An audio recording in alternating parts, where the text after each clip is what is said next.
everyone. I'm Amy Fisher, and I welcome you to the July 31st, 2025 episode of FreePod.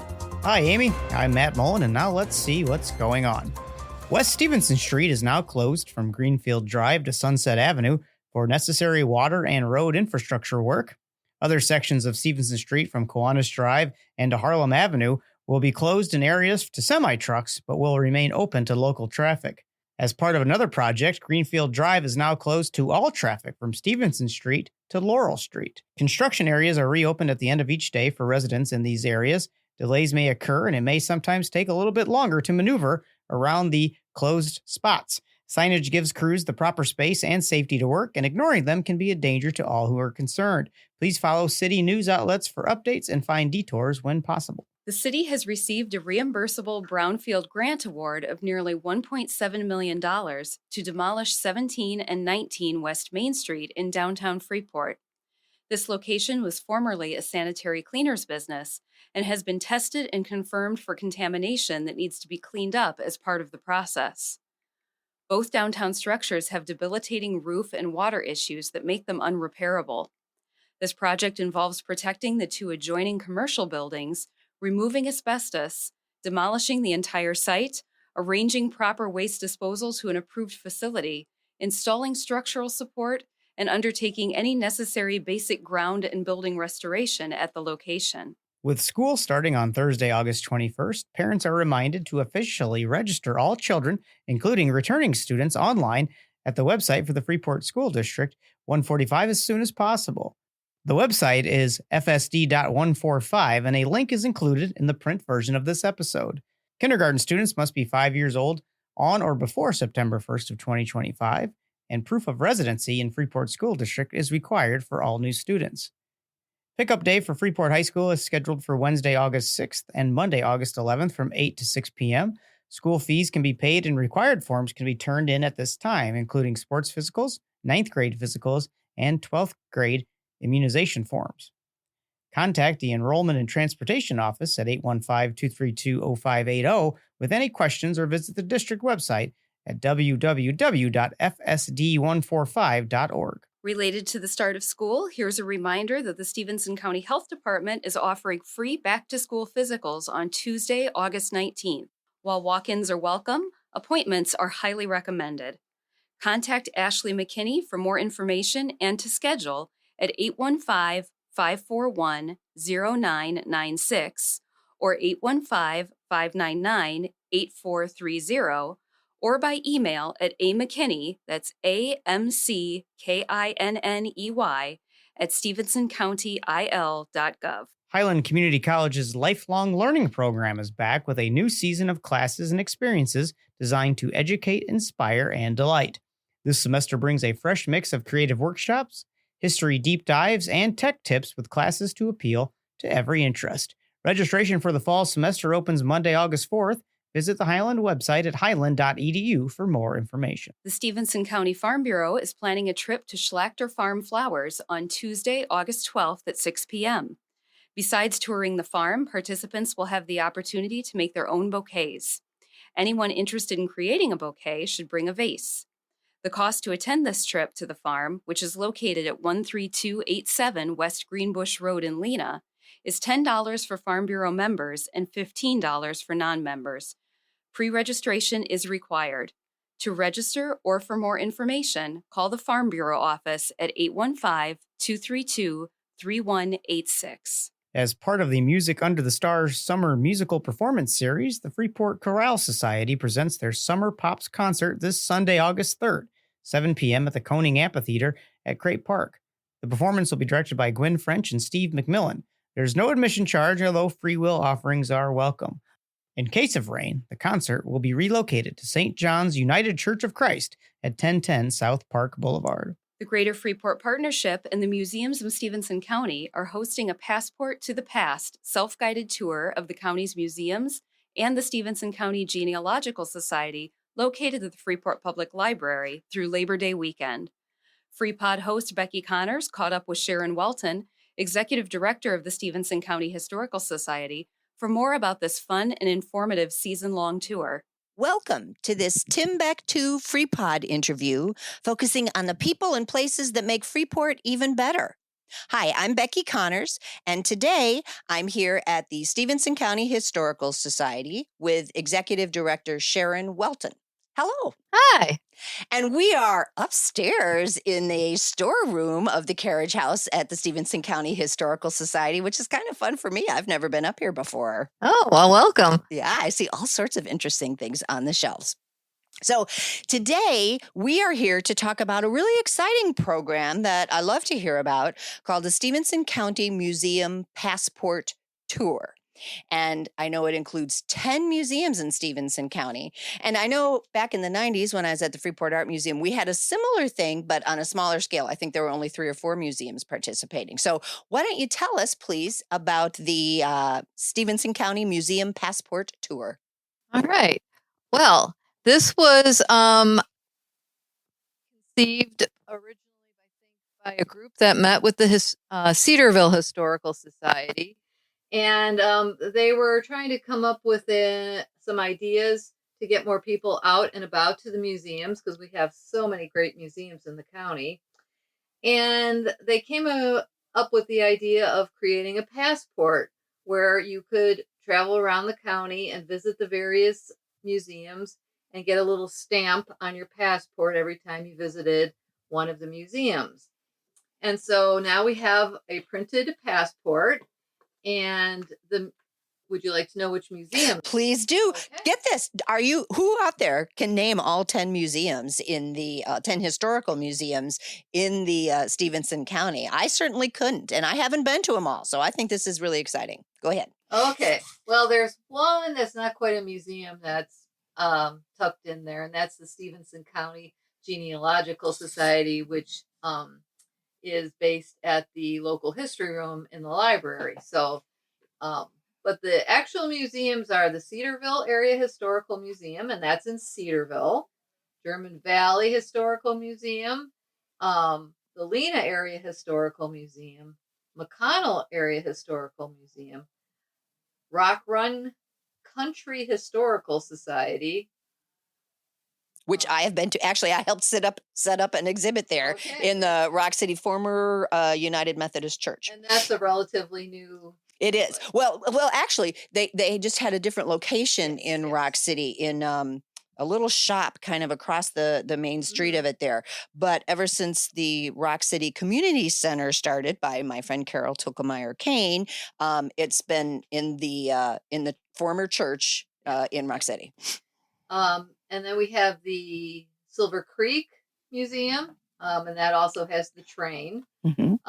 And then us, the Stephenson County Historical Museum, the Winslow Historical Museum, and I'm mentioning last the Pearl City Area Historical Museum because they are not officially open yet. Oh. They are opening, I believe, August 23rd is their big grand opening or sneak peek.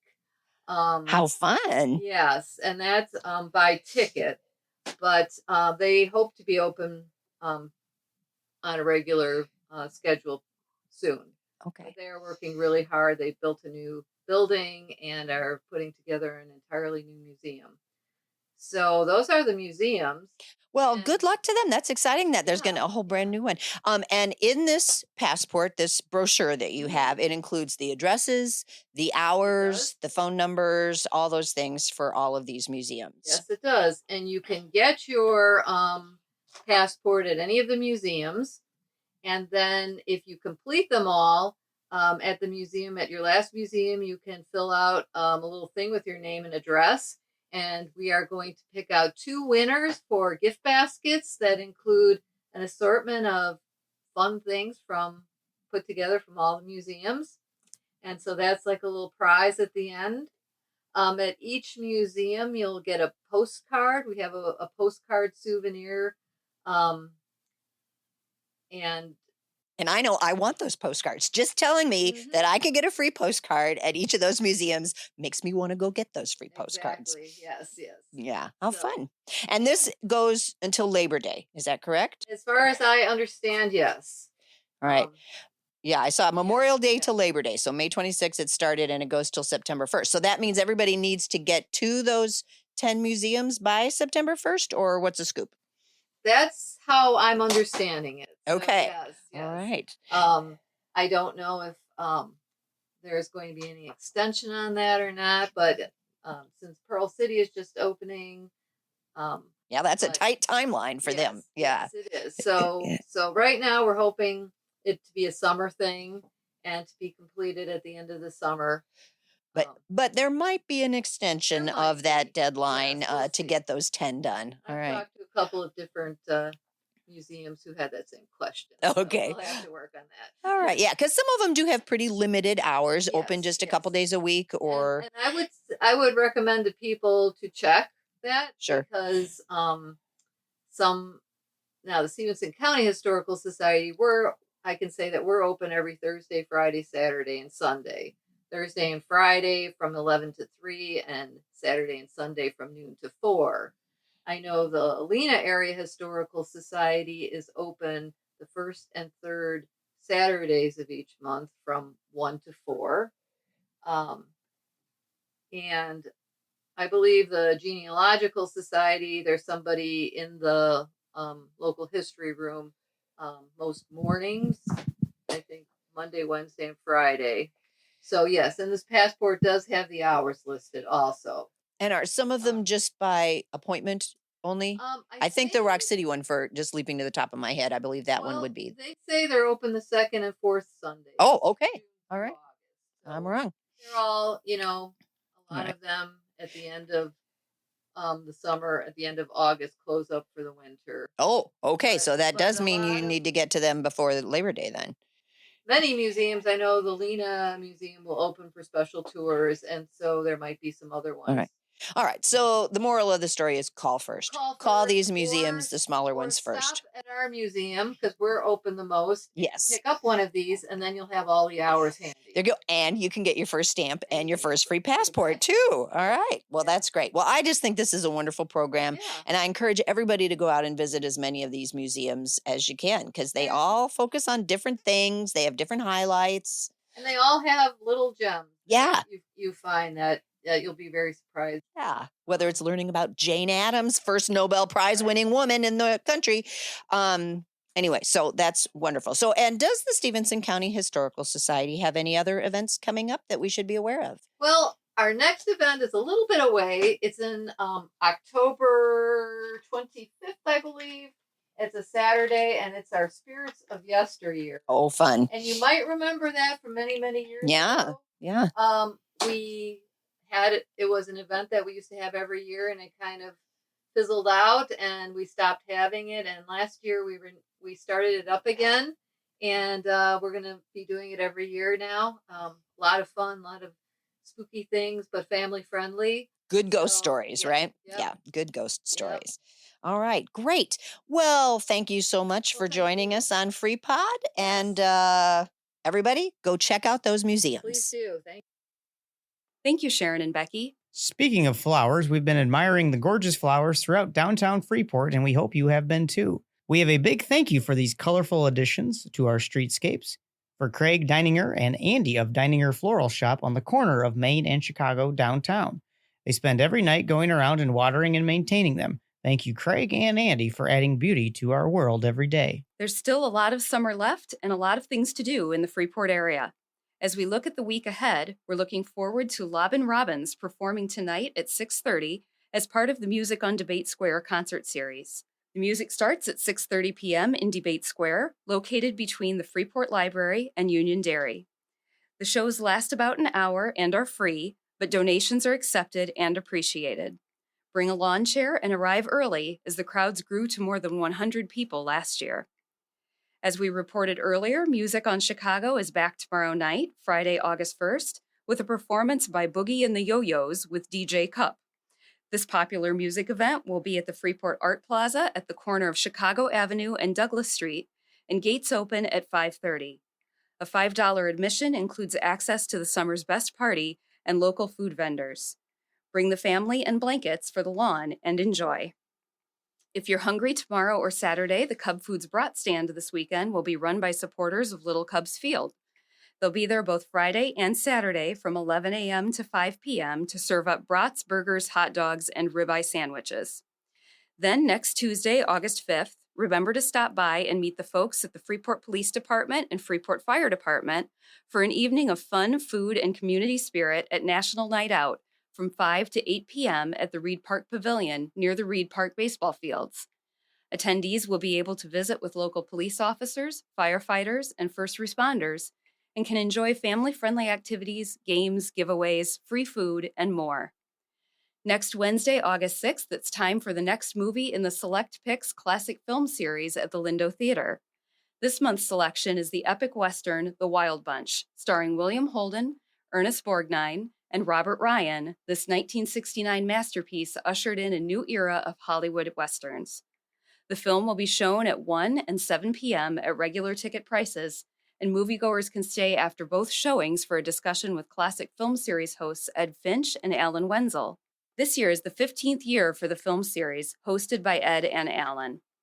If you're looking for something to do this week or any week, visit the Greater Freeport Partnership website at www.greaterfreeport.com and click on weekly events for a comprehensive listing of many more entertainment and dining events and activities throughout Stephenson County. You can also subscribe to the City of Freeport's monthly newsletter at their website, cityoffreeport.org. We have links to both in the print version of FreePod episodes. In closing, if you haven't already done so, be sure to listen to this week's in-depth interview with FreePod host Tim Connors as he takes a walk down memory lane about the many breweries that have added a sense of community and camaraderie in Freeport's history. The interview is available online and can be listened to anytime. Next Tuesday, Tim will be visiting with the folks at Drake Farm, south of Freeport on Route 26, about the sweet corn they offer for sale to the public every year. This pod will post at noon on Tuesday, August 5th, and it'll be available to listen then or anytime after. Just head to our website or your favorite podcast platform to select the programs of your choice. As always, FreePod couldn't come to you without the Mass Communications Department at Island Community College and our many community partners. Thank you to Team FreePod. You can always find out more about us on our Facebook page or the website for our national public radio partner, WNIJ in DeKalb, at northernpublicradio.org. For more information, including how to make a tax-deductible contribution to support our work, visit our website at freepod.org. With that, time's up for this week. Tune in again next Thursday at noon or anytime after that on our website or your favorite podcast platform. For more about what's happening in Freeport, thank you for listening.